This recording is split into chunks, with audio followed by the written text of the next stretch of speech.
오늘은 제가 겪은 무시무시한 일을 소개하려고 합니다.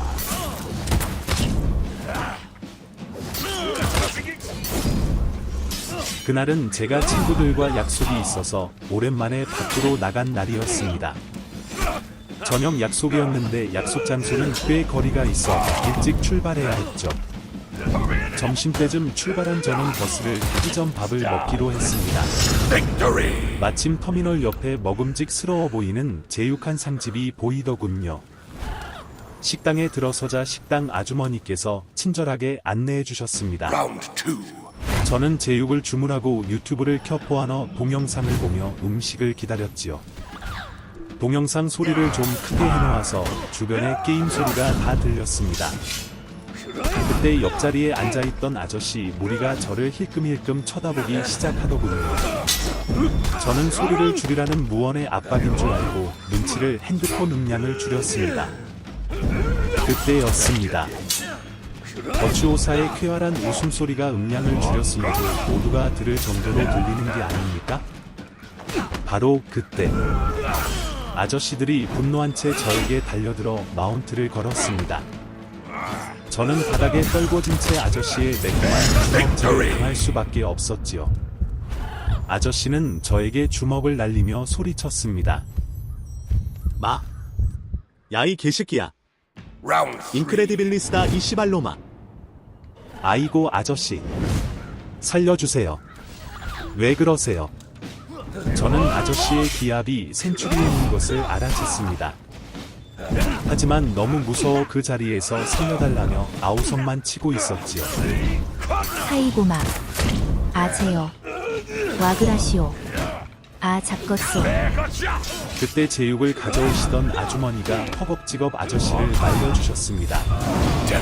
저는 아무 말도 못하고 있었지만 속으론 살았다고 안심했습니다. 아따 마 아즈메요, 이 새끼가 버추오사를 한다 아이여. 이런 새끼들은 저기 제육을 먹을 가치가 없소. 아이고 마 그렇습니까? 하이고 내 주방에서 뚝배기 그릇 가져올라니깐 좀에만 기다려보시소.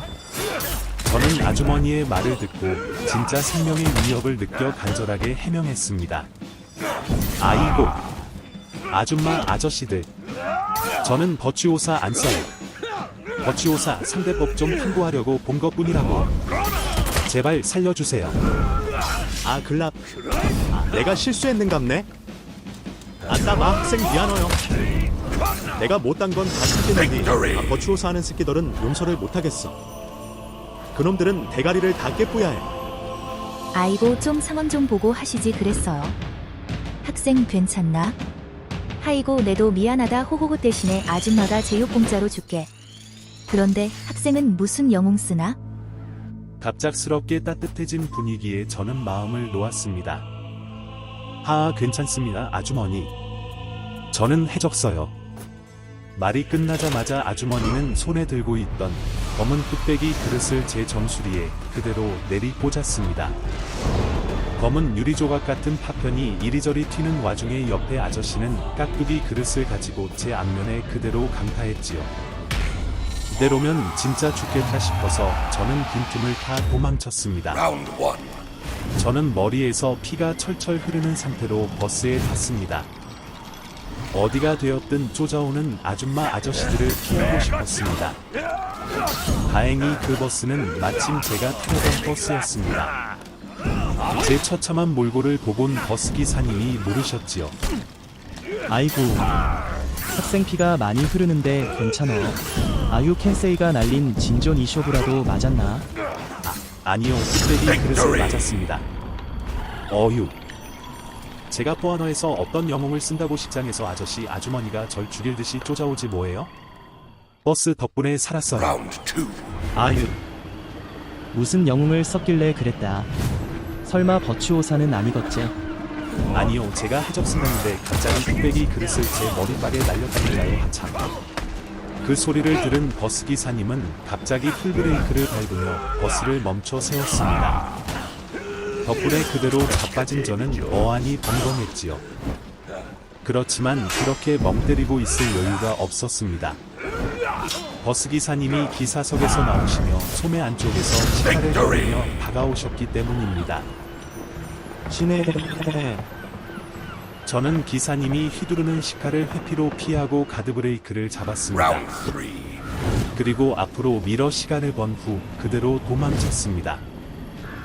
하지만 기사 아저씨의 앞대시 강공격에 저는 뒤를 잡히고 말았죠. 결국 그날은 아저씨의 가불감을 84번 맞고서야 집으로 돌아갈 수 있었습니다. 중요한 것은 해적 또한 버추오사 못지않은 치케라는 사실이라는 것이었습니다. 그 사실을 저에게 몸소 알려주신 기사님의 가불강은 매끄러움했던 기억이 남아있습니다. 두 번째 이야기를 들려드리겠습니다. 때는 약 5년 전 제가 포아너를 한 지 몇 년 안 되었을 때입니다. 당시에는 약공패링이 너무 어려워 시도도 못하였던 때라 실력이 처참했지요. 그때 누군가에게 친구 추가가 오더라고요. 리그 오브 레전드처럼 제게 욕을 하려 하는 사람인가 싶었습니다. 하지만 그는 약공패링을 알려주겠다며 따로 사설방을 파저를 초대했습니다. 1시간 동안 둘이서 연습했지만 제 실력은 나아지지 않았습니다. 그때 그는 자신의 집으로 오지 않겠냐고 제안을 했습니다. 저는 좀 무서웠지만 약공패링을 할 수만 있다면 무엇이든 하겠다고 했습니다. 그는 주소를 알려줬고 저는 그곳으로 찾아갔습니다. 그곳은 아직 낮인데도 사람들이 없는 괴이한 마을이었습니다. 저는 그곳에서 한 덩치 큰 사내를 만났습니다. 마치 워로드처럼 듬직하더군요. 그는 약공패링을 하려면 실전에서도 약공패링을 할 줄 알아야 한다며 다짜고짜 들고 있던 빗자루로 저를 강타했습니다. 이게 무슨 일인지 상황 판단을 못한 저는 멀뚱멀뚱 그를 쳐다보다 또 쳐맞고 말았지요. 근데 패링을 어찌 치란 말입니까? 저는 무기도 없었는데 말이죠. 하지만 그 말에 개의치 않고 그는 저를 폭행했습니다. 약공패링 할 수 있다며 큰 소리로 응원하면서 말이죠. 저는 연습이 끝나자마자 경찰서로 찾아가 그를 신고했습니다. 하지만 그는 잘못을 의치긴커녕 자신은 약공을 상급막기로도 막을 수 있다며 꽥꽥 소리를 질러댔습니다. 경찰관은 말이 되는 소리라라며 진압봉으로 그를 한 대 쳤습니다. 그때였습니다.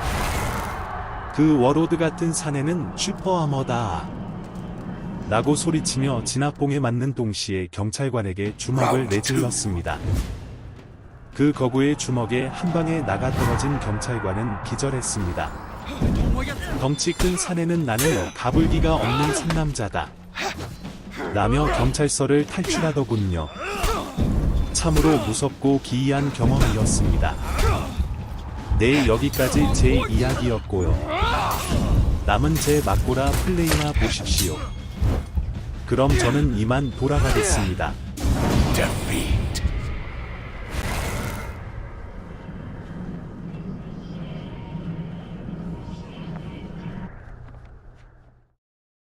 Round 3.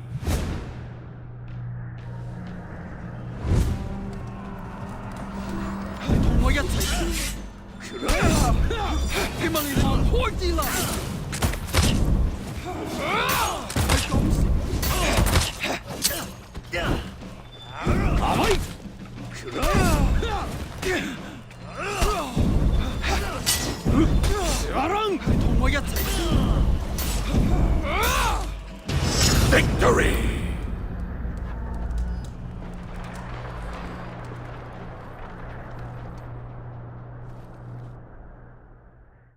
Round 4.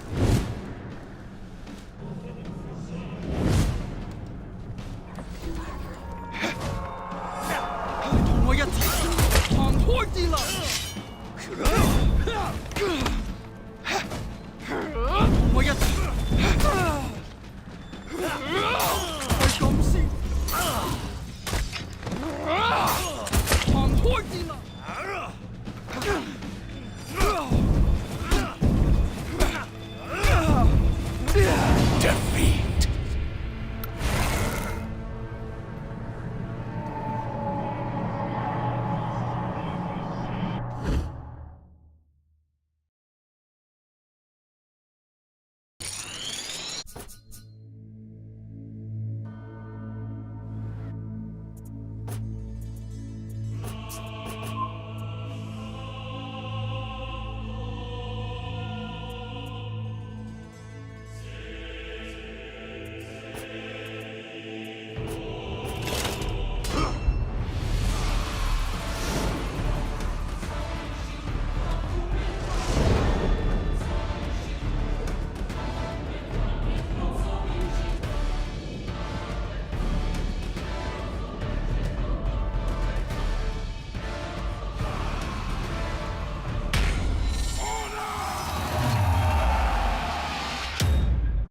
Round one.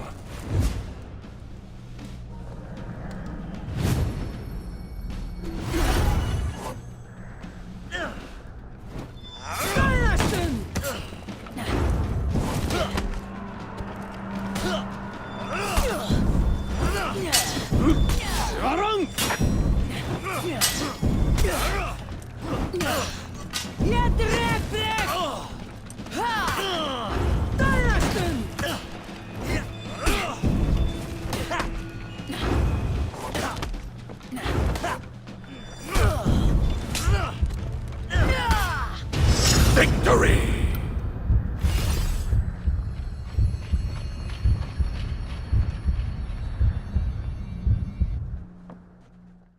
Round two.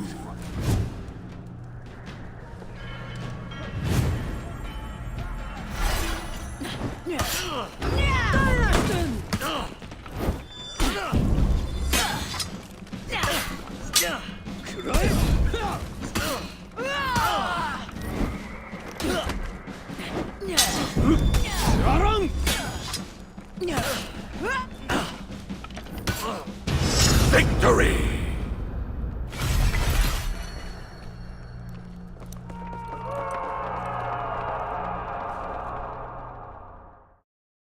Round three.